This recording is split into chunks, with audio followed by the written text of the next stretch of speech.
Souvenirs Résonnants. Nous allons faire ce direct première sur la suite de nos formations sur Jésus, qui est le véritable Jésus, parce que on a remarqué qu'il y a plusieurs personnes qui nous présentent plusieurs Jésus. On a le Jésus des catholiques, Jésus des musulmans, Jésus des évangéliques, Jésus du New Age, Jésus... bref, toutes sortes de Jésus dont nous allons essayer ensemble comparer de l'histoire et la Bible pour voir où est-ce qu'on peut retrouver le véritable Jésus dont nous parlons tant. Parce que n'oubliez pas que même Jésus-Christ, c'est reporté dans l'histoire et même dans la Bible, il a parlé qu'il y aura plusieurs Christ, donc plusieurs Jésus-Christ. Donc c'est pourquoi nous devons faire très attention pour savoir est-ce que nous suivons le véritable Jésus, est-ce que nous connaissons le véritable. Ça c'est une très bonne question. Et je pense que c'est ça le but de notre partage. Ça nous permet d'identifier, de faire la comparaison et de raisonner ensemble à travers les Écritures, à travers les sources historiques, pour pouvoir comprendre quel Jésus-Christ nous suivons. Donc aujourd'hui, particulièrement, nous allons parler du Jésus-Christ des musulmans. Comme vous pouvez voir sur l'écran, Issa du Coran versus Jésus de la Bible. Parce que dans le Coran, dans l'islam, vous savez bien que on appelle Jésus Issa. Est-ce qu'on va voir, est-ce que c'est vraiment Jésus? Est-ce que réellement les musulmans ont la vraie révélation de Jésus-Christ? Ou ils ont une révélation qui a été cachée? Parce que vous savez que nous vivons dans un monde où la lutte pour la vérité est une lutte qui est énorme. Ceux qui ont compris le contexte de la grande controverse, la lutte entre le bien et le mal, la lutte entre Dieu et Satan, nous allons comprendre à travers cela pourquoi est-ce que l'ennemi tend à voiler le véritable Jésus. Je ne dis pas seulement dans d'autres religions, même au sein du christianisme, il y a beaucoup de chrétiens qui n'ont pas la vraie révélation de Jésus-Christ, des Écritures. Donc, comme vous pouvez voir, Issa du Coran versus Jésus de la Bible, vous allez dire, mais Issa, ça doit être Jésus. Mais avant de tirer une conclusion rapide, n'oubliez pas que vous aurez le document pour ceux qui sont inscrits dans notre groupe WhatsApp, parce qu'on a une formation. Le but dans cette formation, c'est que chacun soit autonome. Chacun, que vous puissiez voir vous-même les documents qu'on vous donne, vous comparer, vous étudier pour vous-même, afin de pouvoir progresser dans votre cheminement.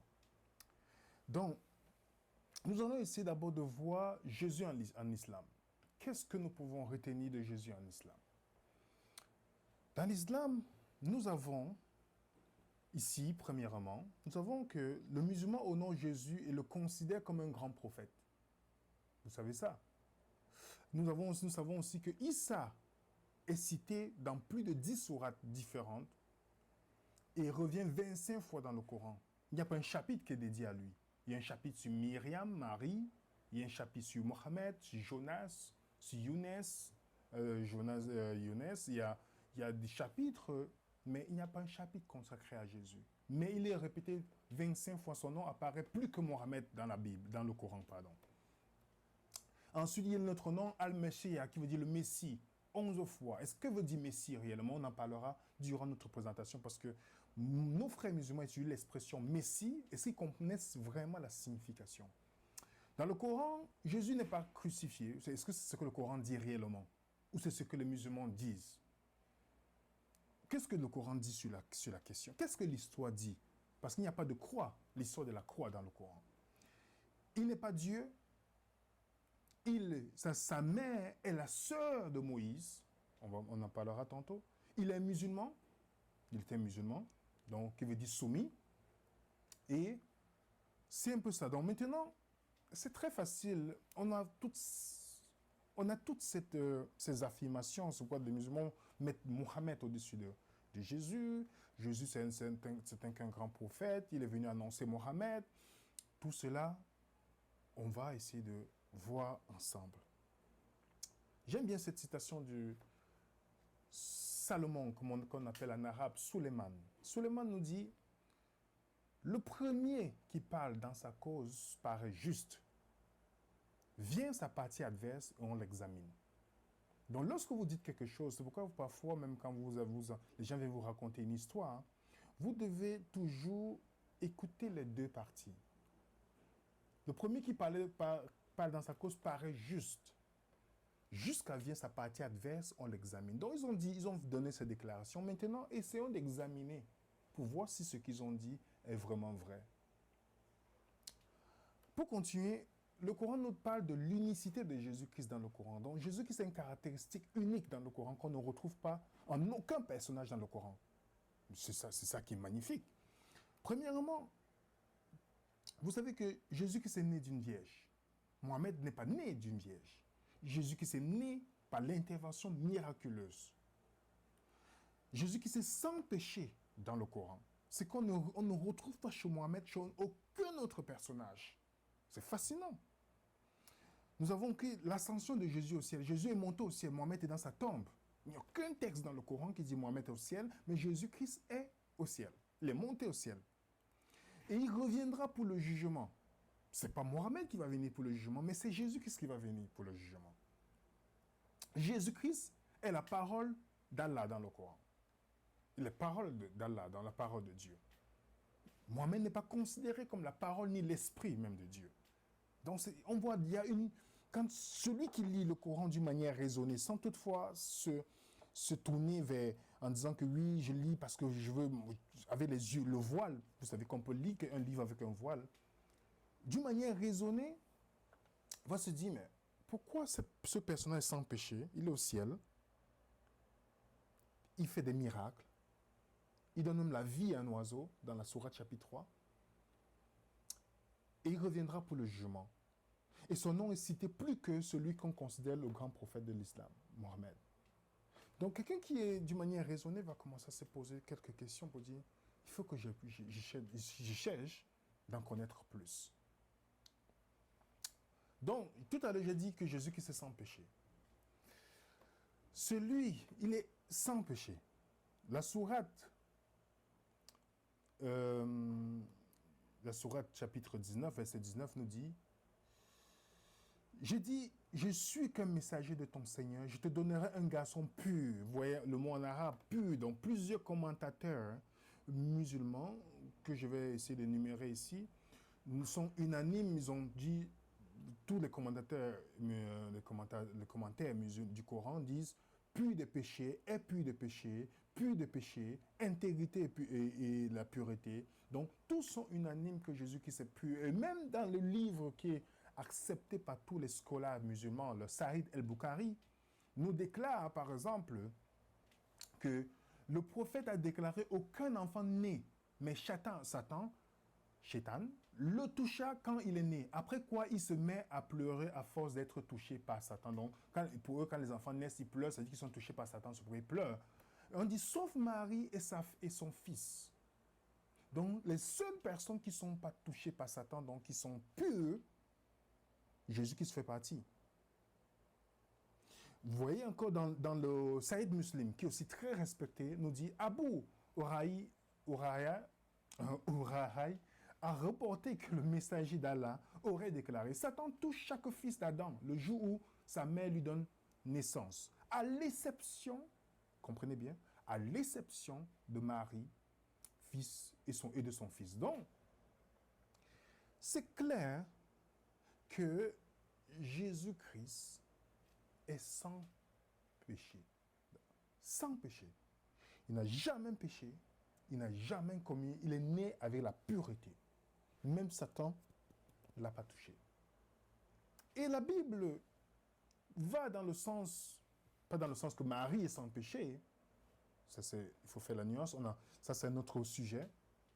Mais il parle du Jésus-Christ dans Hébreux 4, verset 15, car nous n'avons pas de souverain sacrificateur qui ne puisse compatir à nos faiblesses. Au contraire, il a été tenté comme nous en toutes choses sans commettre de péché. 2 Corinthiens 5, verset 21 nous dit, celui qui n'a point connu le péché l'a fait devenir péché pour nous, afin que nous devenions en lui justice de Dieu. Nous avons 1 Pierre 2, verset 22, qui nous dit, par exemple, lui qui n'a point commis de péché et dans la bouche duquel il n'y a point de, ni s'est point trouvé de fraude. Donc, est-ce que c'est clair? Oui, Jésus-Christ est sans péché sans péché. Le Coran est clair là-dessus, la Bible confirme encore ce fait clair. Ça, il n'y a aucun doute. Il est sans péché. Il était tentant de toutes choses. Mais est-ce que c'est le cas chez Mohammed, par exemple? Nous avons dans le Coran, on a plusieurs sourates où je vais pas lire parce que aujourd'hui l'étude n'est pas centrée sur Mohammed. On a plusieurs sourates qui nous parlent de Mohammed qui implore le pardon pour ses péchés. Donc, il demande pardon. J'ai aussi Moïse, je n'ai pas cité ici, mais je m'attarde sur le fondateur de l'islam, qui demande pardon pour ses péchés. On a toutes les sourates, j'ai mis encore quelques exemples ici à côté, où il demande pardon pour ses péchés. Ce qu'on n'attribue pas à Jésus. Le Saïd el-Bukhari nous parle même que Aïcha, qui était l'épouse du prophète, qu'il épousait à 6 ans, et puis il a connu sexuellement à 9 ans, on en reviendra là-dessus. Et on nous dit bien que le prophète disait fréquemment dans ses inclinations et ses prosternations, « Oh Allah, notre Seigneur, tous les louanges sont pour toi. Oh Allah, pardonne-moi. » Donc il demandait pardon pour ses péchés. On a dans Saïd el-Muslim qui nous dit, au peuple, cherchez le repentir d'Allah en vérité. Je cherche sa repentance 100 fois par jour. Donc, c'est clair. Mohammed demandait pardon pour ses péchés. Jésus-Christ était sans péché. Mohammed était un pécheur. Donc, on voit déjà l'unicité de Jésus-Christ même au sein du Coran. Au sein du Coran, il a une capacité sur comment je vais suivre celui qui est sans péché ou celui qui est le péché. À nous d'en juger si on raisonne.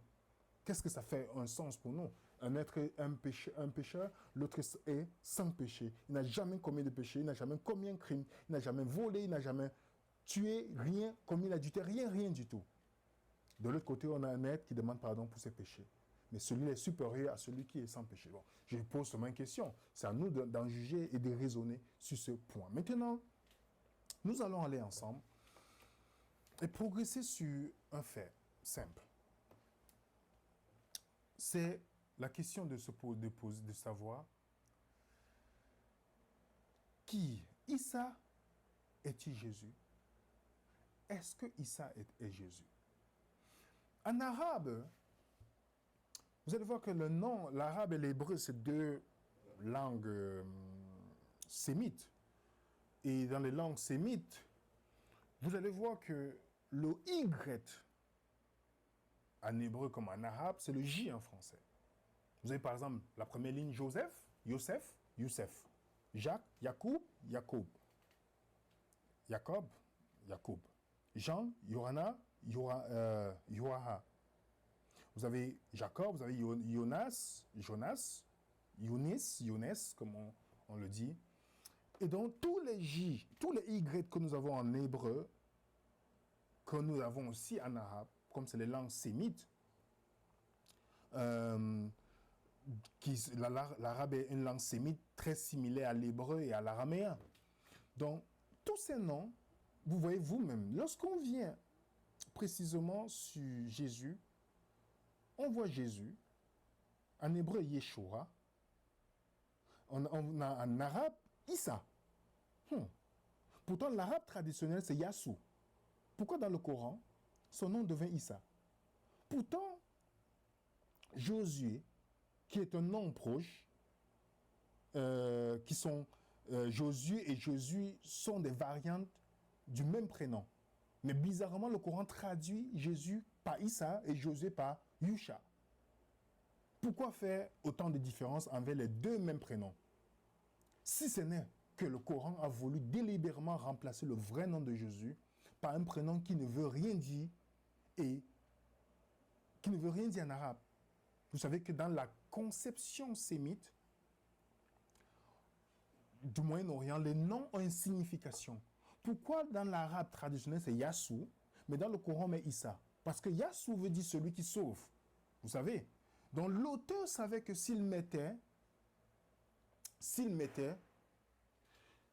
Jésus ou Yassou, alors ça devait indiquer beaucoup de choses sur le caractère, parce que le nom est synonyme de caractère au Moyen-Orient. Nous voyons que Issa n'a pas de signification en arabe. Ça n'a pas de signification. Pourtant, vous savez vous-même cette culture. Alors, ça nous indique beaucoup de choses ici. Est-ce qu'on a voulu nous cacher le véritable Yassou, Jésus, Yeshua? Est-ce qu'on a voulu nous cacher ce véritable Jésus en mettant son nom Issa? Nous nous questionnons. Même dans la langue, on voit déjà qu'il y a un problème déjà. Il y a déjà un problème. Progressons. Nous avons... Est-ce que la mère de Jésus-Christ, c'est la question, est-ce que la mère de Jésus-Christ s'appelle Marie? Nous allons aller dans le Coran. On va voir d'abord que le Coran nous donne un défi. La sourate 4, verset 82, nous dit, parce que si on veut savoir qui est le véritable Jésus, nous devons connaître qui est sa mère. Qui est sa mère? Est-ce que c'est la même mère qu'on trouve dans le Coran et dans la Bible? Parce qu'on a vu que le nom de Jésus n'est même pas Issa. Ça, c'est la première chose. On a vu la pureté de Jésus, maintenant on essaie de progresser. Qui est sa mère? Est-ce que sa mère, c'est Marie ou un autre nom? Dans la sourate 482, nous dit, ne médite-t-il donc pas sur le Coran? S'il provenait d'un autre que Dieu, qu'Allah, ils y trouveraient maintes contradictions. En d'autres termes, l'auteur du Coran nous dit que si vous trouvez une erreur ou plusieurs erreurs dans le Coran, ça ne vient pas de Dieu. C'est que le Coran ne vient pas de Dieu. Nous voyons déjà quelques erreurs. Mais pour ceux qui sont intéressés, nous avons une étude sur les plus de 100 erreurs qu'on retrouve dans le Coran. Plus de 100. Et la sourate 19 nous donne une indication pour savoir qui est la mère de Jésus. Est-ce que c'est la mère de Jésus qu'on trouve dans le Coran? C'est la mère de Jésus qu'on trouve dans la Bible et que l'histoire nous dit que c'est Marie? Continuons. Soyons patients et avançons ensemble. La sourate 19, versets 27 à 28 nous dit, « Puis elle vint auprès des siens en le portant, donc portant le bébé. Il dit, « Oh Marie, tu as fait une chose monstrueuse. Sœur d'Haroun, ton père n'était pas un homme de mal et ta mère n'était pas une prostituée. » Donc ici, Aaron, vous savez que c'est Aaron. Je remercie déjà Ambiguity pour ce que le travail fait. Que le père et la mère de Marie, donc Marie qui est la sœur d'Aaron, Haroun comme vous savez en arabe, Marie et Aaron ont le même père. Et cette femme qui a porté l'enfant qu'on a lu dans Sourate 19, c'est la mère de Jésus, la mère d'Issa. Mais donc son frère, c'est Aaron. Vous allez me dire, bon, ce n'est qu'un seul Coran, un seul sourate. On va continuer. Sourate 66, verset 12.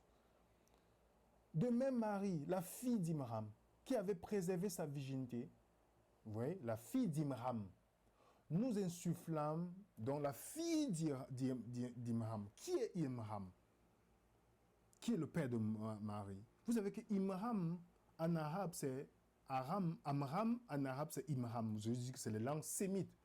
Si vous partez dans 1 Chronique 6, verset 2 à 3, on nous dit fils de Kéna, Amram, fils d'Amram, Aaron, Moïse et Marie.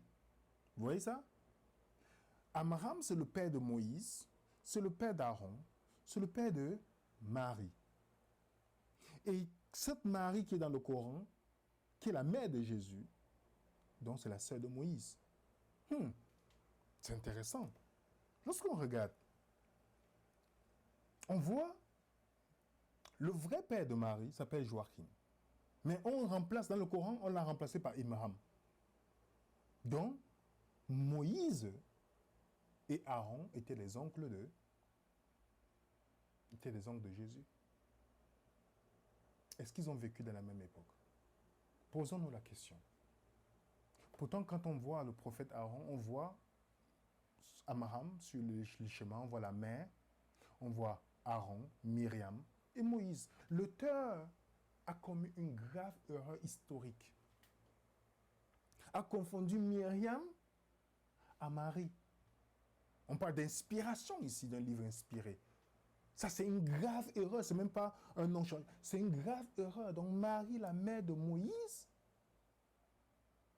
Marie, la mère de Jésus, c'est la sœur de Moïse et d'Aaron.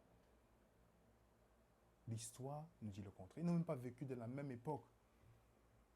Remarquez-vous, plus de 1300 ans qui les séparent. On voit le chemin. Plus de 1300 ans qui les séparent. Comment c'est arrivé là? Comment on est arrivé à ce point? Quelle grave erreur! Ça, ce n'est qu'une seule erreur, parce qu'on parle du cas de Jésus ici. Regardez le nombre d'années qui les séparent. Le nombre d'années qui les séparent. C'est une grande confusion. Jamais dans l'histoire, on a su que Marie, la mère de Jésus, est la sœur de Moïse et d'Aaron. Ça, c'est faux. Du tout. Donc, on ne parle pas ici du même Jésus. Donc, quand le musulman, dans sa perception, il a un Jésus qui est fabriqué par l'auteur du Coran, mais ce n'est pas un Jésus historique. Il n'est reconnu dans aucun annale historique. Parce que si un livre est inspiré, il doit être en accord avec l'histoire, la véritable histoire. Il n'y a aucun, même vous pour rencontrer quelqu'un dans la rue, vous lui dites, ah, vous connaissez la mère de Jésus, on dit Marie. Est-ce que c'est la sœur de Moïse? Tout le monde est confus. Donc, voilà un point qui nous montre que le Jésus-Christ, déjà par son nom, Issa, qui ne veut rien dire en arabe, nous avons aussi sa mère, on ne parle pas du même Jésus ici. Donc, je veux bien que certains chrétiens dans l'optique, et musulmans dans l'optique de l'œcuménisme, disent que, oh oui, ils ont le même Dieu, tout ça, ce qui est faux, puissent nous expliquer comment c'est possible qu'on peut dire qu'on peut se mettre dans l'œcuménisme, à moins qu'on met l'erreur de côté. Si on met la vérité de côté pour accepter l'erreur, là, vous pouvez vous réunir. Mais on ne peut pas faire une unité sans la vérité.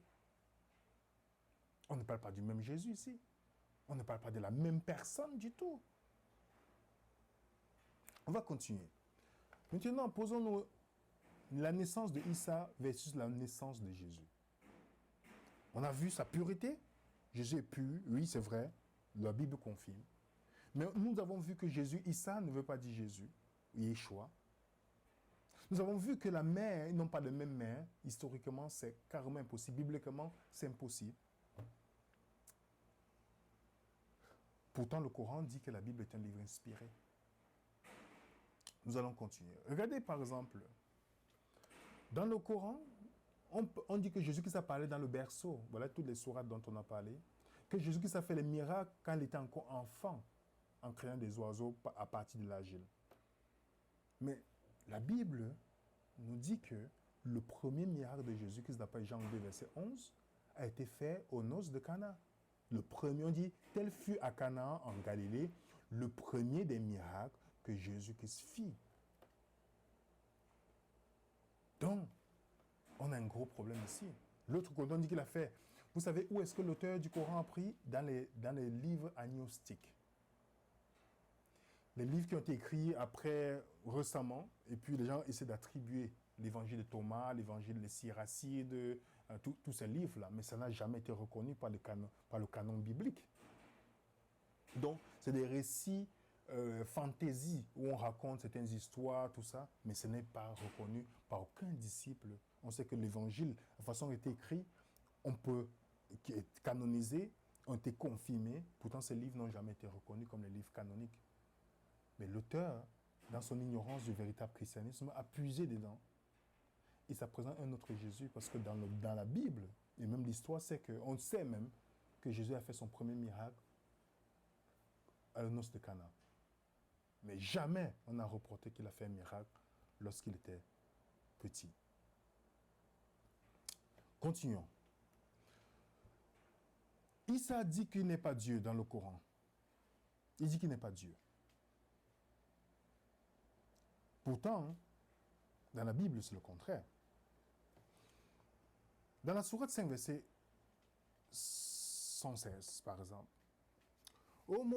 Rappelle-leur, le moment où Allah dira, ô Jésus, fils de Marie, est-ce toi qui as dit aux gens, prenez-moi, ainsi que ma mère, pour deux autres divinités en dehors d'Allah. Comprenez bien ce que l'auteur dit ici. S'il est vraiment inspiré, parce que quand vous voyez les musulmans rejeter la Trinité, ils ne rejettent pas la Trinité sur la base qu'ils comprennent c'est quoi. Regardez, c'est à cause de cette sourate, vous lisez la sourate 115 à 116, vous allez voir que les musulmans pensaient que Jésus dit de le prendre lui et sa mère plus Allah pour des divinités. Mais aucun véritable chrétien ne reconnaît que la Trinité c'est Marie, Jésus et Dieu. Aucun chrétien. Aucun chrétien. Et la sourate 5, verset 73 nous dit, ce sont certes des mécréants, ceux qui disent en vérité Allah est le troisième de trois. Alors qu'il n'y a pas de divinité il n'y a de divinité qu'une divinité unique. S'ils ne cessent de le dire, c'est un châtiment douloureux touchera les mécréants d'entre eux. Le Messie, le fils de Marie, n'était qu'un messager, et des messagers sont passés avant lui. Et sa mère était une véridique. Alors les musulmans me disent, vous voyez, Jésus-Christ dit qu'il n'était qu'un messager. Mais le Jésus de l'islam, on voit déjà que ce n'est pas la même personne. Alors les musulmans me disent, montre-moi où Jésus a dit, je suis Dieu, adorez-moi. Quand on vous pose cette question, ne tremblez même pas un instant. Reposez la question à nos amis musulmans. Je leur dis souvent ça. Montre-moi où Jésus a dit, ne m'adorez pas, je ne suis qu'un prophète. Parce que c'est facile de poser cette question. Alors je lui pose la question, crois-tu que Jésus est le fils de Marie? Il va dire, oui, je crois. Alors montre-moi dans le Coran où Jésus a dit, je suis le fils de Marie. Il ne peut pas trouver. Ou montre-moi dans la Bible où Jésus dit, je suis le Messie. Donc, les musulmans vont dire, nous rejetons le Coran, nous rejetons la Trinité parce que dans le Coran, on parle de trois dieux. Les musulmans, les chrétiens ne croient jamais en trois dieux. Donc, la Trinité n'est pas dans la Bible, c'est vrai, mais ça explique un concept de triunité. Mais dans le Coran, ce qui explique l'unicité de Allah, c'est le mot Tawhid. T-A-W-H-I-D. Mais ce mot ne se trouve pas dans le Coran. Ça explique le concept de l'unicité d'Allah dans le Coran. Mais on ne trouve pas. Comme le mot Trinité, Trinité ne trouve pas dans la Bible. Ça explique le concept de Dieu. Donc soyons cohérents lorsqu'on pose la question, montre-moi où Jésus a dit, je ne suis pas Dieu. Montre-moi où il a dit, n'est pas Dieu, adorez-moi, ne m'adorez pas. Mais on peut montrer bien dans la Bible. À plusieurs, si on lit la Bible, pas pour aller chercher ce que nous voulons. Nous allons continuer. J'ai mis ça par exemple pour ceux qui ont le PowerPoint, où les musulmans posent cette question, je suis Dieu, adorez-moi. On pose la même question aux musulmans, montre-moi où Jésus a dit de ne pas m'adorer, je ne suis qu'un prophète. J'ai mis ça pour ceux qui auront le PowerPoint. Question à poser, crois-tu que Jésus est le fils de Marie? Crois-tu que Jésus est le Messie? Ils vont dire oui, montre-moi dans le Coran. Ils ne pourront pas montrer. Mais Jésus-Christ a une particularité, comme on a vu tout à l'heure, il est sans péché. Mais il a encore une particularité dans le Coran qui est très intéressante.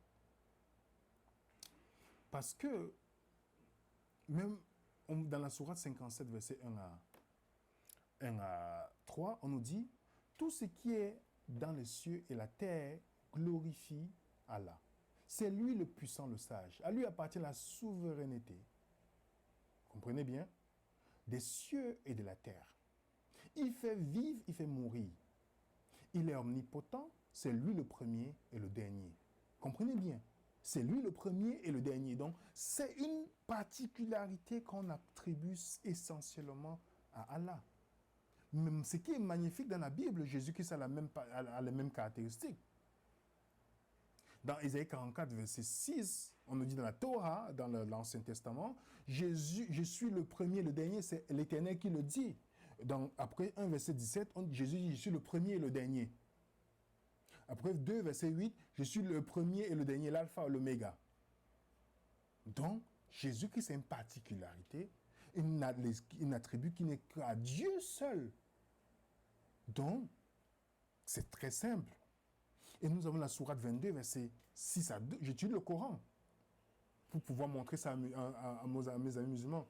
La sourate 22, verset 6 à 7 nous dit, Il en est ainsi parce que Allah est la vérité. C'est lui qui rend la vie aux morts.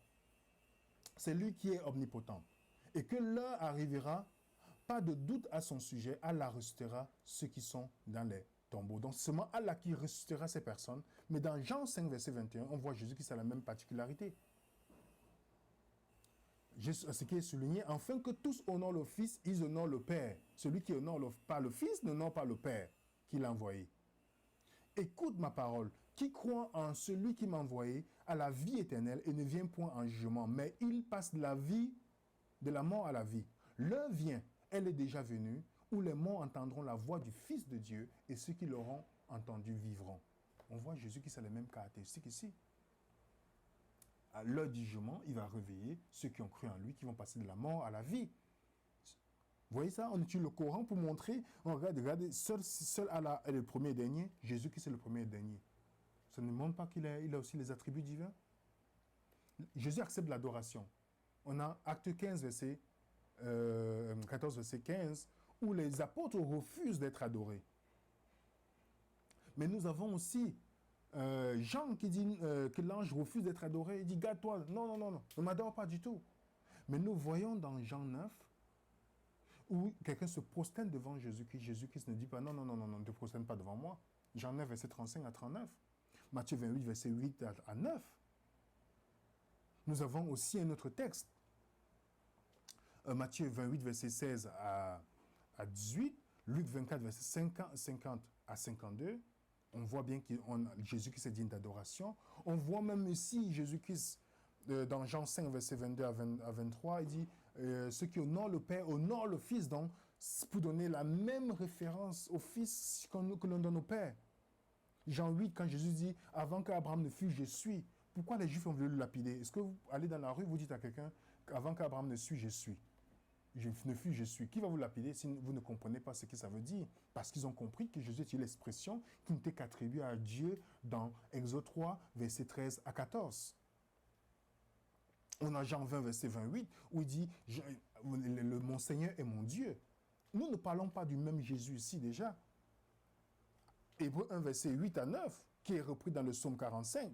Mais il dit au Fils, ton trône, ô Dieu, est éternel, et le sceptre de ton règne est un sceptre d'équité. Tu as aimé la justice et tu as haï l'iniquité. C'est pourquoi, ô Dieu, ton Dieu t'a oint d'une huile au-dessus de tes égaux. C'est seulement à Dieu seul. Dieu parle, Dieu le Père parle au Fils ici en disant, ô Dieu, ton Dieu. Ce n'est pas un petit Dieu. C'est Dieu. Il a les mêmes attributs. On voit dans la Bible qu'il n'y a qu'un seul sauveur. Ésaïe 43, verset 11, qu'on a vu l'autre fois, Ésaïe 45, verset 21, il n'y a qu'un seul sauveur. Mais nous voyons dans la Bible que Acte 4, verset 12, Tite 3, verset 6, Tite 3, verset 4, que Jésus-Christ a sauvé des personnes. Donc, bibliquement, c'est une chose qui est claire. Ça n'a pas d'ambiguïté pour un chrétien de savoir que Jésus-Christ est Dieu. Nous savons que seul Dieu pardonne les péchés. Jésus-Christ a pardonné les péchés. Mohamed ne pardonne pas les péchés. Jésus-Christ a pardonné les péchés dans la Bible. Même les pharisiens qui ont étudié la Torah, ils ont dit, seulement Dieu peut pardonner les péchés. Nous avons vu ensemble, lorsqu'on a parlé des témoins Jéhovah, nous avons vu que Jésus-Christ lit dans les pensées. Pourtant, dans 1 Roi 8, verset 39, c'est seulement Dieu qui lit dans les pensées. Mais Luc 6, verset 8, Matthieu 9, verset 4, Matthieu 12, verset 25, Jésus-Christ lit dans les pensées.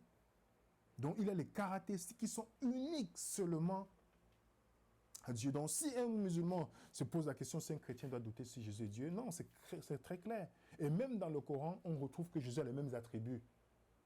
Sur le premier et le dernier, comme Allah, il ressuscite les morts. Ce qu'on n'a jamais attribué à Mohammed. Jésus est sans péché aussi, n'a jamais péché. Donc, nous voyons que la divinité de Jésus n'est jamais une chose qu'on peut remettre en question pour quelqu'un qui étudie la Bible. Même des gens qui ont écrit au sujet du Christ, les historiens, pourquoi il a été crucifié? C'est justement à cause de sa proclamation, le fait qu'il a dit qu'il est Dieu. Il n'est jamais venu pour dire qu'il est un sage ou un simple prophète. Donc, continuons. Nous voyons déjà qu'on ne parle pas ici du même Jésus. Nous allons continuer sur la question de savoir, Dieu ne peut pas avoir de fils. savez que nos amis musulmans disent que Dieu ne peut pas avoir de fils. Et ils s'appuient sur la sourate 19, 87 à 93. Je vais lire seulement le verset en jaune. Quel blasphème abominable proférez-vous, alors qu'il ne sied nullement au miséricordieux d'avoir un enfant. Nous avons la sourate 6, verset 100 à 101, nous dit, comment aurait-il un enfant quand il n'a pas de compagne? Vous voyez ça? La raison pour laquelle Allah ne peut pas avoir de fils, parce que quand les musulmans disent que Dieu ne peut pas avoir de fils, il faut comprendre. On va expliquer, mais une des raisons, c'est parce qu'il n'a pas de compagne. Mais il y a un fait marquant de voir que Marie a eu un fils dans la sourate 19 sans avoir de compagnon. Donc Allah, est-ce que, d'après le Coran, Marie peut faire des choses que Allah ne peut pas faire? C'est juste, on se pose seulement des questions. Mais quand le musulman dit que Allah ne peut pas avoir de fils, il faut comprendre bien le mot qui est fils qui est dans le Coran en arabe. Il faut bien comprendre dans la perception. Oui, Dieu ne peut pas avoir de fils dans la conception qui est dans le Coran. Je vais expliquer. Le mot fils ou enfant a deux significations en arabe, walad ou ibn. Ibn signifie un fils dans le sens physique, qu'on a eu par des rapports sexuels. Est-ce que Dieu peut avoir un enfant avec des rapports sexuels? Dieu ne peut pas avoir, il ne peut pas avoir des rapports sexuels pour avoir un enfant. Nous sommes d'accord avec les musulmans là-dessus. Mais Ibn parle d'un fils du sens symbolique ou figuré, comme on peut retrouver dans la sourate 2, verset 215. On dit les fils de la route. En arabe, ça s'explique clairement, parce qu'en français, ce n'est pas bien traduit. Les fils de la route. Est-ce que la route a des enfants? Non. Ici, donc, il y a une différence entre le fils, comprenez bien, il y a une différence entre le fils symbolique, d'une manière symbolique, et le fils d'une manière qu'on a dans les rapports sexuels. Et nous sommes d'accord dans les sourates, ce qui est magnifique dans toutes ces sourates que j'ai citées, c'est le walad qui est toujours mentionné, c'est-à-dire les fils qui sont dans les rapports sexuels. C'est vrai, Dieu ne peut avoir des rapports sexuels pour avoir des fils, on est d'accord là-dessus. Mais lorsque un chrétien dit que Dieu a un fils, ce n'est pas sexuellement qu'il a obtenu cela, c'est symboliquement. Et la Bible enseigne. Je vais montrer, par exemple, dans Jean 3, verset 6, on dit, ce qui est né de la chair est chair, ce qui est né est esprit est né de l'esprit. Luc 1, verset 35 nous dit, l'ange répondit, lui dit-il, l'Esprit Saint viendra, comprenez bien, l'Esprit Saint viendra sur toi, et la puissance du Très-Haut te couvrira de son ombre. C'est pourquoi aussi le saint enfant qui naîtra sera appelé fils de Dieu. On voit clairement ici, Jésus-Christ est né du Saint-Esprit et non de la chair. Donc sexuellement, non, mais par l'Esprit Saint. On a quelques exemples dans les Écritures. Par exemple, les fils de la lumière. Luc 16, verset 8. Est-ce que la lumière a des rapports sexuels? Non, c'est symbolique. Les fils du tonnerre, les fils de la perdition, les fils de la gêne, les fils du diable. Même quand vous insultez vos enfants qui sont rebelles, on dit « Oh, voilà un fils du diable ». Est-ce que ça veut dire que cet enfant, c'est le diable qui l'a conçu? Non, c'est que dans son caractère, il ressemble au diable. Donc, ce qu'on dit fils de la route, c'est parce qu'il voyage beaucoup.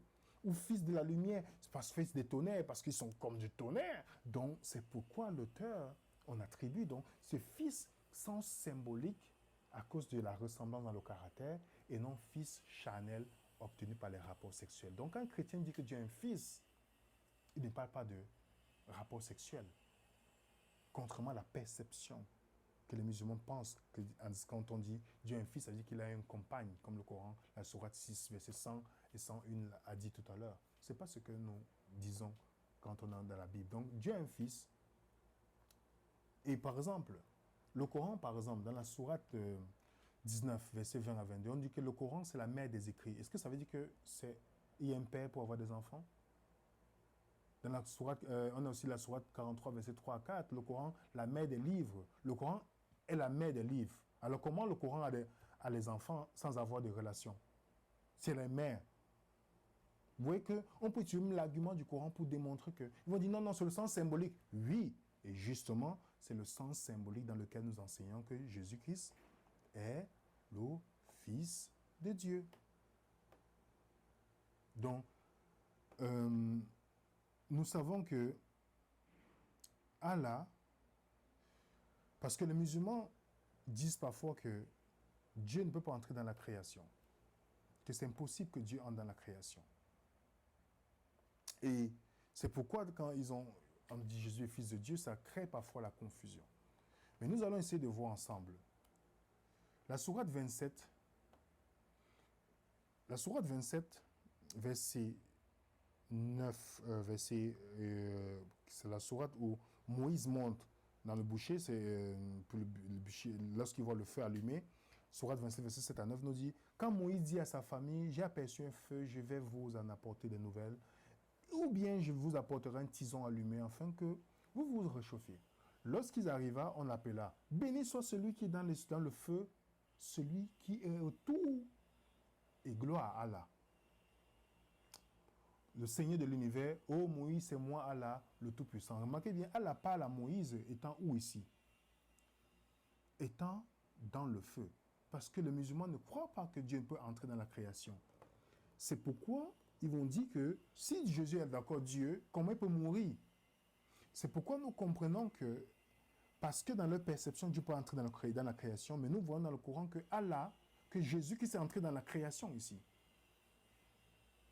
On voit Allah entrer dans la création. Il parle à Moïse où? Dans le feu, donc dans la création. Et la Torah et l'Ancien Testament est très clair là-dessus. On a plusieurs textes où Dieu est venu dans la création. Jésus est venu, il est venu à Abraham, il a parlé à Moïse face à face. Donc, dans le christianisme et dans la Bible, Dieu n'est pas un Dieu qui est distant. Il n'est pas distant. C'est pourquoi il dit, ah, si Jésus est Dieu, pourquoi est-ce qu'il est mort? Comprenons bien. Je vais citer d'abord quelques auteurs. J'ai pris une phrase d'un enseignant musulman qui dit bien, comprenons bien cet argument. Le Coran est le discours d'Allah, préexistant, prémonitoire, incréé sur les preuves du Coran, de la Sunna et de la raison de guide. Rien de créé ne vient d'Allah, le Très-Haut. Donc, le Coran est incréé. Donc, c'est la parole d'Allah qui a toujours existé. Mais ce qui est magnifique, c'est que dans la sourate 4, verset 171, Jésus qui s'est considéré comme la parole d'Allah. Kalamit Allah. Dans jaune, Allah t'annonce une parole de sa part. Son nom sera Al-Mashiach. Qui est la parole d'Allah? Excusez-moi, le Messie, le fils de Marie, j'ai cité la sourate 3, verset 39 et 45, dont je vais mettre tout à l'heure. Mais dans la sourate 4, verset 171, on nous dit que le Messie, Jésus, fils de Marie, n'est qu'un messager d'Allah, sa parole. Remarquez bien, sa parole. Et dans la sourate 3, verset 39, dont j'ai dit tout à l'heure, Allah t'annonce une parole de sa part. Son nom sera Al-Mashi Issa. Et dans le Sahih el-Bukhari, on nous confirme que, voilà ce qu'on nous dit, va plutôt à Issa, l'esclave d'Allah, son messager, l'esprit d'Allah et sa parole. Et Saïd Muslim nous dit, tu ferais mieux d'aller à Jésus, la parole d'Allah et son esprit. C'est très clair que dans le Coran, Jésus-Christ est la parole d'Allah. Nous savons que la parole d'Allah est incréée. Elle a toujours existé. Maintenant, les musulmans vont dire, oui, c'est vrai, le Coran, c'est la parole d'Allah. Mais utilisons juste un petit raisonnement. Les musulmans croient que le Coran a deux natures. Il y a la parole éternelle d'Allah qui n'a pas de commencement, donc incréé. Mais le Coran a aussi la nature physique, donc qui est fait d'encre, de matériaux physiques. Et si on brûle le Coran, je ne dis pas d'aller brûler le Coran, si on brûle le Coran, c'est la nature physique du Coran et non la partie éternelle du Coran qui est brûlée. Le musulman dit oui, c'est vrai. Il dit alors, Jésus qui c'est la parole. Jésus qui c'est la parole de Dieu. Au commencement était la parole était Dieu, la parole était avec Dieu. Jean 1, verset 1er. Et la parole était faite chair, donc elle est venue, la nature physique de la parole vient sur la terre. Le verset 14 de Jean. Donc si on a détruit la partie physique du Coran, ce n'est pas la partie éternelle du Coran qu'on détruit. Il va dire oui, pareil, si Jésus a été crucifié, il est mort, ce n'est pas la partie, ce n'est pas sa divinité qu'il est mort, il est mort dans son humanité. Vous voyez comment on peut utiliser l'argument du Coran, puisque Jésus-Christ est considéré comme la parole. Et je cite même Jean 6, verset 17 à 18, qui dit, « Le Père m'aime parce que je donne ma vie afin de la reprendre. Personne ne me l'ôte, mais je la donne de moi-même. J'ai le pouvoir de la donner, j'ai le pouvoir de la reprendre. Tel est l'ordre que j'ai reçu de mon Père. » Donc c'est très clair et sans ambiguïté que si Jésus-Christ, le musulman doit se poser la question, alors si Jésus-Christ est Dieu, pourquoi il est venu mourir? C'est ça que nos frères musulmans devraient se poser. Pourquoi? Et s'ils peuvent aller dans notre vidéo, pourquoi Dieu est devenu homme? Pour comprendre ce processus.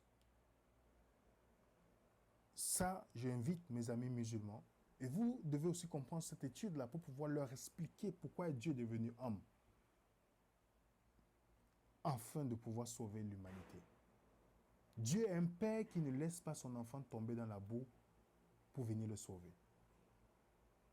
Et Dieu, il vient sauver ses enfants. Nous allons continuer. Jésus-Christ n'a pas été crucifié. Voilà ce que nos frères musulmans disent. Parce que le Jésus du Coran n'a pas été crucifié. Et voilà sur quoi il s'appuie. Sourate 4, verset 157. À cause de leurs paroles, nous les Juifs, nous avons tué le Christ, Jésus, fils de Marie, le messager d'Allah. Or, donc les Juifs ne l'ont ni tué, ni crucifié. Mais ce n'était qu'un faux, comment? Un faux semblant. Ce n'était qu'un faux semblant. Donc, en d'autres termes, comprenez bien. C'est pourquoi je dis sur mes amis musulmans, il ne faudrait même pas utiliser cet argument. Si tu tiens vraiment à sauvegarder l'islam. Parce que si Allah a fait un faux semblant de la question de Jésus-Christ, ça veut dire qu'Allah est à l'origine du christianisme. Et pourquoi tous les chrétiens vont être perdus? Si c'est lui qui a créé le christianisme en faisant un faux semblant, pourquoi les chrétiens aujourd'hui croient?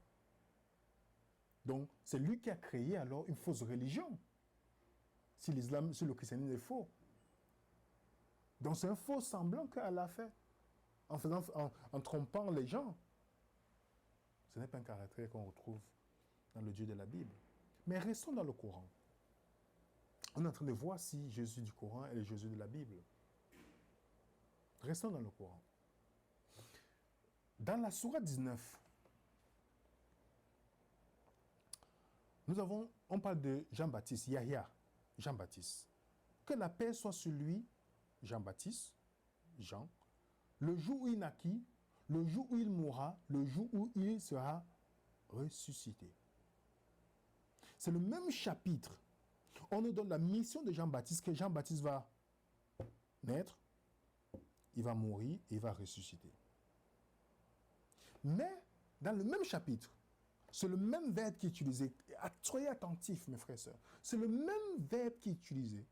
Mais lorsque dans le même chapitre, on vient à Jésus-Christ, dans la sourate 19 toujours, le verset 33 à 34, que la paix soit sur moi le jour où je naquis, le jour où je mourrai, le jour où je serai ressuscité vivant. Tel est Issa, fils de Marie, parole de vérité dont il doute. C'est fascinant. C'est fascinant. Le même verbe utilisé. Le même verbe utilisé ici. Lorsqu'on parle de Jean-Baptiste, il meurt, il va ressusciter. Jésus-Christ, il meurt, il ressuscite. Dans d'autres part, la sourate 4, verset 157 nous dit que, oh non, Jésus-Christ, c'est un faux semblant, il est ressuscité. Donc, il n'est pas mort, donc c'est un faux semblant. Mais de l'autre côté, parce que dans le verset 58, on nous dit, mais Allah l'a levé vers lui. Et Allah est puissant et sage. Donc Allah trompe les gens. Mais de l'autre côté, Jésus-Christ dit qu'il va mourir, il va ressusciter. Comment pouvons-nous réconcilier cela? Même l'histoire, je prends le célèbre journaliste de la BBC, Michael Moddridge, qui considère Jésus comme un mythe et pas ses fouilles archéologiques en tant qu'historien, nous dit Une certitude s'empare de moi à l'égard de la naissance de Jésus, de son ministère et de sa crucifixion. Je pris conscience du fait qu'un homme avait réellement existé, Jésus.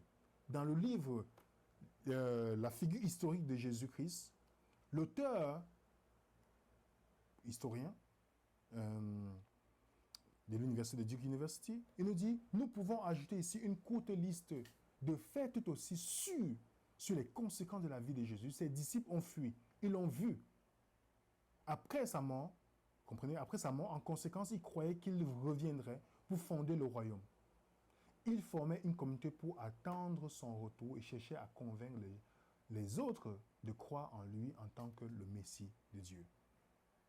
Nous avons les sources romaines, j'ai mis en jaune, qui nous dit Néron produisit comme inculpé et délivra livra au tourment les plus raffinés des gens, détestés pour leur tupitude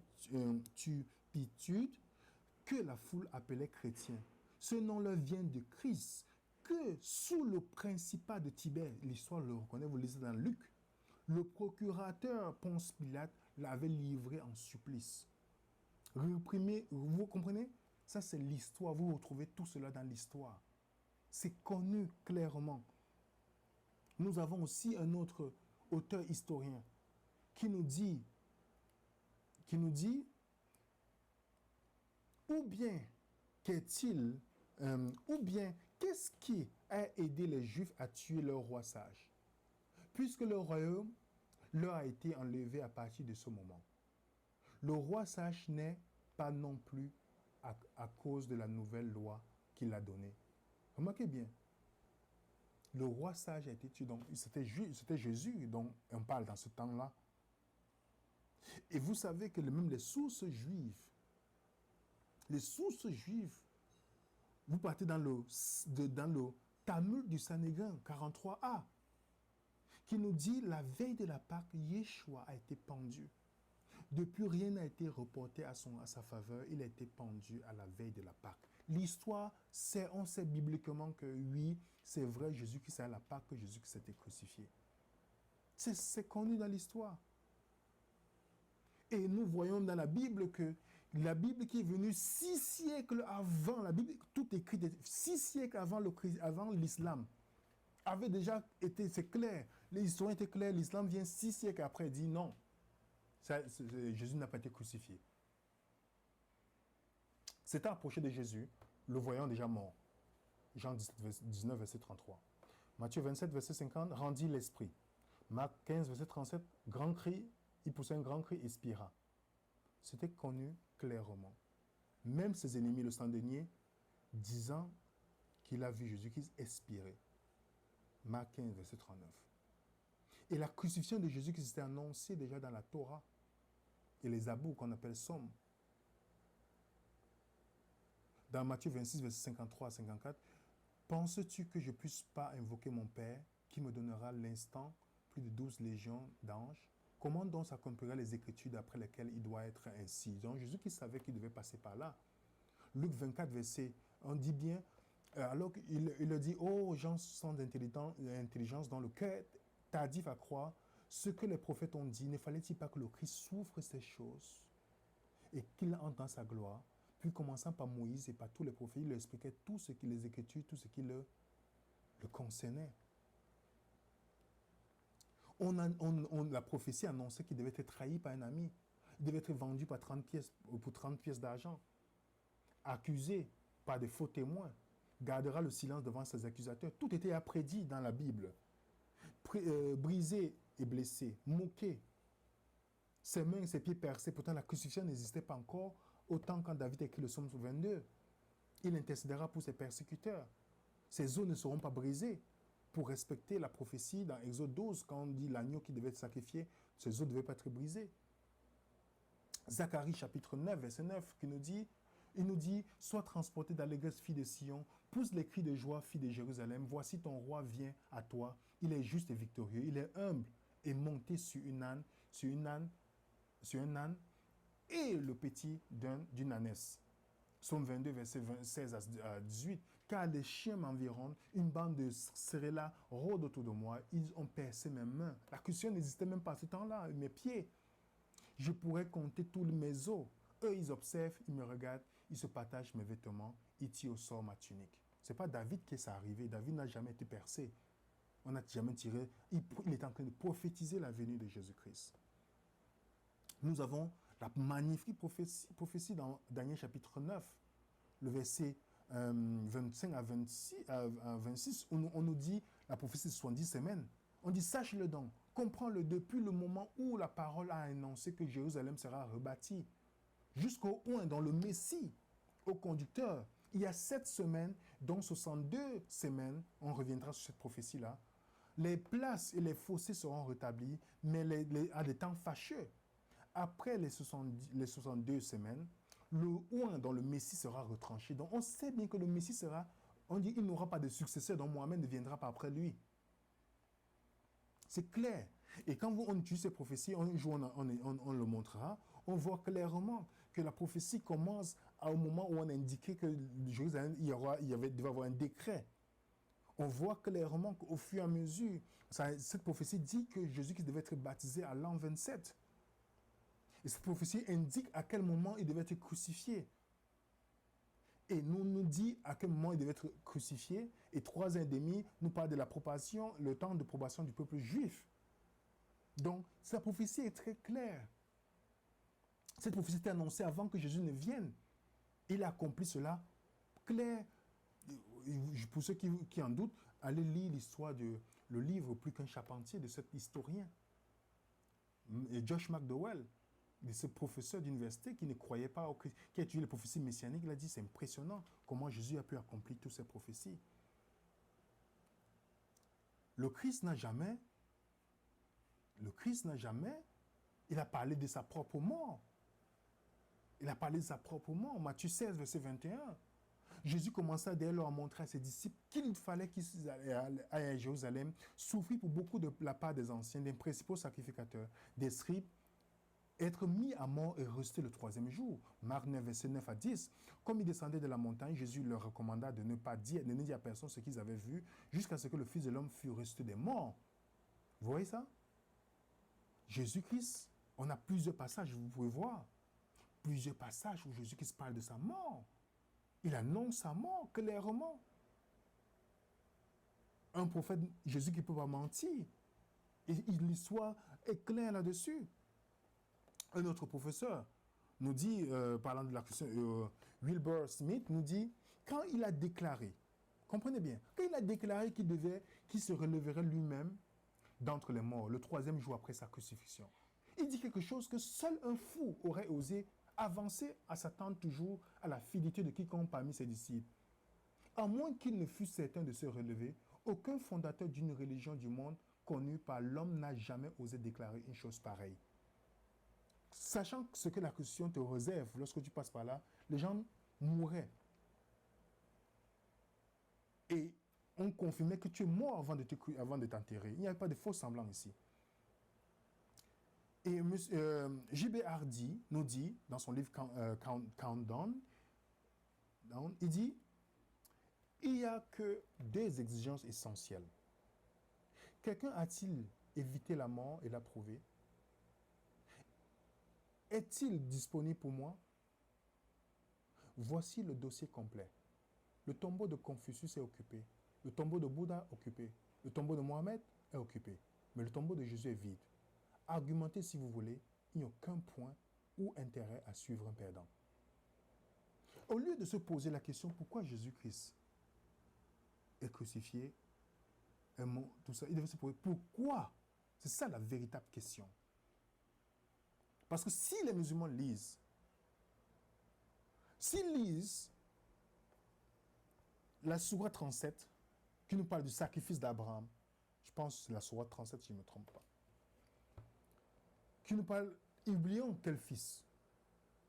L'histoire, la Torah qui vient avant nous confirme que c'était Isaac,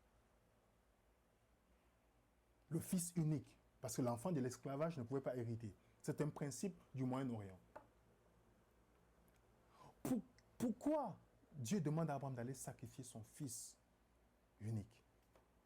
son unique, comme on le dit dans le mot hébreu qui est Yahid. Dans Genèse 22, parce que cette histoire nous donne la raison pour laquelle Dieu a institué pourquoi il voulait, qu'est-ce qu'il voulait nous enseigner dans l'histoire d'Abraham. Ibrahim qui est respecté dans le Coran. Voilà ce que la Bible nous dit. Abraham répondit, mon fils, Dieu se pourvoira lui-même à l'agneau pour l'Holocauste. Abraham prophétisait déjà. Dans le verset 13, Abraham leva les yeux et vit derrière lui un bélier. Parce qu'il voulait sacrifier son fils. Avec les cornes. Parce que le bélier venait avec la puissance. Les cornes symbolisent la puissance dans la Bible.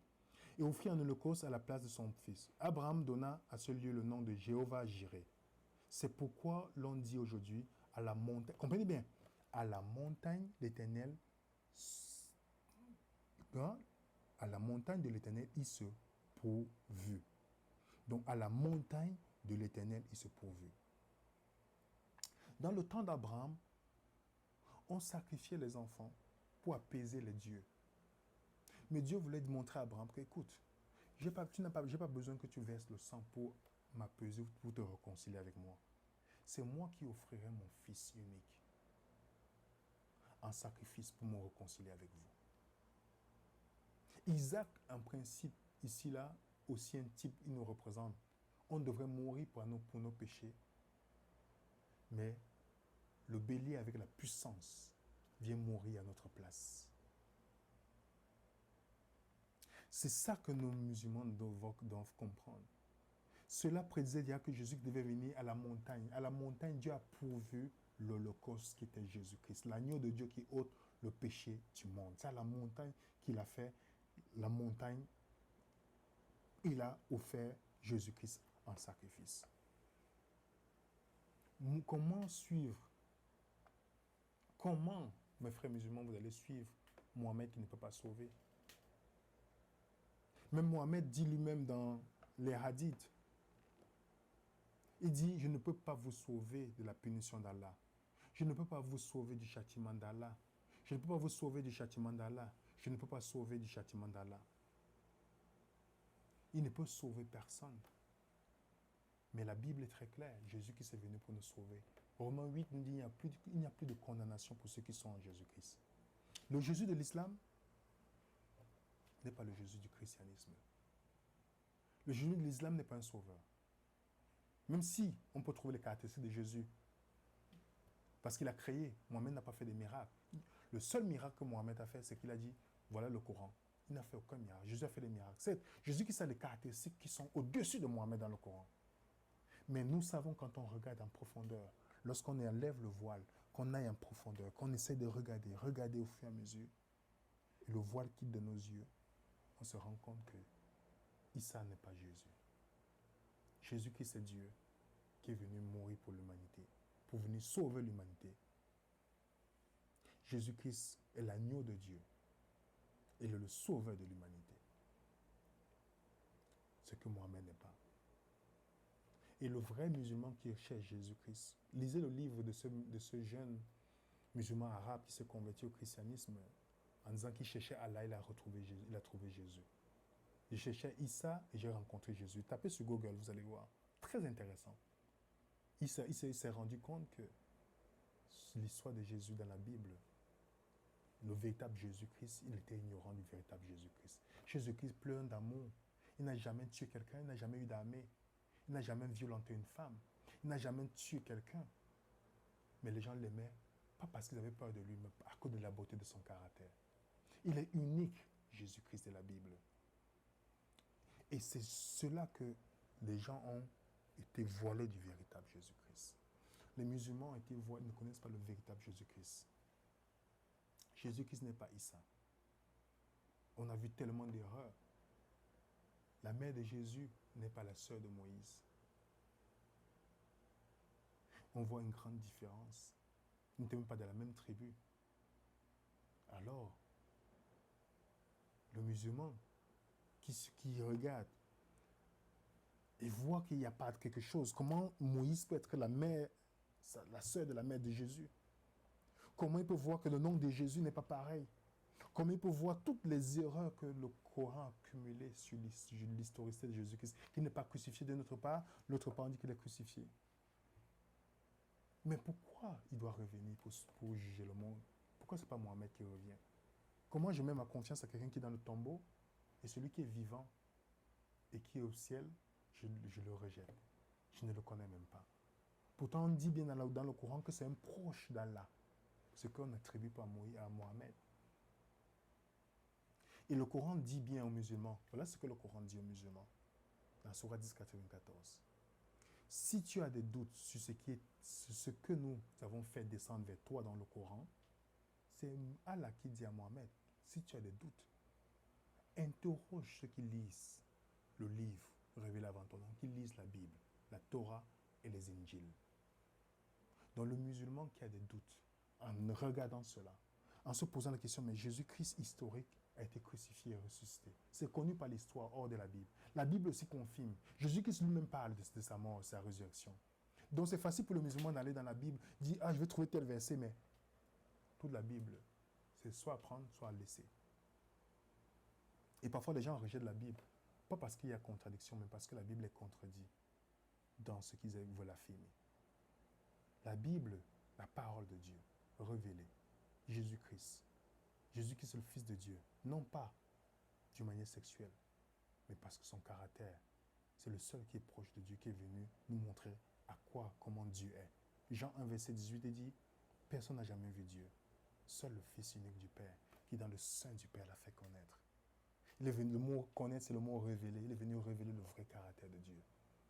Dieu n'est pas poussé la séparation des couleurs. Dieu ne veut pas qu'on domine sur une femme. Dieu ne veut pas que... Il est venu montrer qu'on voulait lapider une femme adultère. De Jean chapitre 8. Pourtant, elle n'a pas commis l'adultère toute seule. On a oublié la personne avec qui elle a commis l'adultère. Jésus a dit, celui qui d'entre vous est sans péché, lui jette la première pierre. Le seul qui était sans péché, qui était là, c'était Jésus. Mais il n'a jamais lapidé cette femme. Il a dit, ma fille, va, ne pêche plus. L'aveugle, on dit, ah non, il est aveugle parce qu'à cause de ses péchés de ses parents. Jésus dit, non. Jean chapitre 9. Ce n'est pas à cause de ses péchés, mais c'est afin que la gloire de Dieu se manifeste. On voit Jésus-Christ faire des miracles, même pour les étrangers, ce que les Juifs ne voulaient pas à ce temps-là. On voit un Jésus-Christ qui va vers les prostituées, les gens rejetés de la vie. On voit Jésus-Christ proche des personnes. Ce vrai Jésus-Christ qui est venu mourir pour nous. Chaque musulman doit se poser la question, lors de l'Aïd, lorsqu'il sacrifie le bélier, qu'est-ce que le symbole qu'il devait apprendre de ce bélier? D'où ça vient ce principe? Pourquoi c'est le bélier qui devait être sacrifié? Qu'est-ce que ça symbolisait, ce sacrifice, ce sang qui devait être versé? Que Abraham a finalement fait sacrifier à la place d'Isaac. C'est ça. Jésus-Christ de la Bible, c'est ça que nous devons révéler. Vous, mes frères et sœurs qui étudions, nous devons, par la grâce de Dieu, essayer d'apporter l'évangile à nos frères musulmans. Ils ont besoin que nous venons pour pouvoir essayer ensemble, pour leur montrer, répondre à des questions. Ah, je ne crois pas Jésus, Fils de Dieu. On a vu comment pour prendre. Montrer que Jésus, Fils de Dieu, ce n'est pas dans la conception qu'ils ont. Ah, Dieu ne peut pas mourir. On a vu comment pour prendre dans le Coran pour utiliser. Moi, j'aime utiliser le Coran. On a des formations sur comment du Coran à la Bible. C'est le Coran qu'ils utilisent pour pouvoir mener les musulmans à la Bible. Puisque le Coran est élogieux sur la Bible. Il y a tellement de choses à trouver dans le Coran pour pouvoir répondre avant de venir dans la Bible. Et c'est comme ça au fur et à mesure. Et quand on a montré ce point, ce véritable Jésus-Christ, on laisse la place au Saint-Esprit parce que ce n'est pas à nous de convaincre, c'est Dieu qui doit convaincre des personnes. On doit prier seulement pour nos frères pour qu'ils puissent connaître le vrai Jésus-Christ. La révélation de Jésus-Christ, c'est ça que le monde a besoin, de connaître le vrai Jésus. Envoyez-nous vos questions et n'hésitez pas, nous allons vous envoyer le document de cette étude. Vous le téléchargez, vous étudiez pour vous-même et que Dieu vous inspire aussi à vous de pouvoir étudier avec vos proches, vos amis qui sont autour de vous et déjà de comprendre pour vous-même. Comme ça, demain, si vous êtes confronté à des personnes vous pouvez leur répondre, comme Pierre dit dans 1 Pierre 3, verset 15, « Sanctifie dans ton cœur le Seigneur Jésus-Christ, étant toujours prêt à répondre avec douceur et respect devant quiconque te demande l'espérance qui est en toi. » Donc, en vivant une vie sanctifiée, les gens vont nous poser la question pourquoi nous avons accepté Jésus-Christ. Et c'est pourquoi nous devons être préparés pour pouvoir répondre, afin que nos amis quittent de l'obscurantisme à la lumière qui est en Jésus-Christ. Que Dieu vous bénisse abondamment et à très bientôt.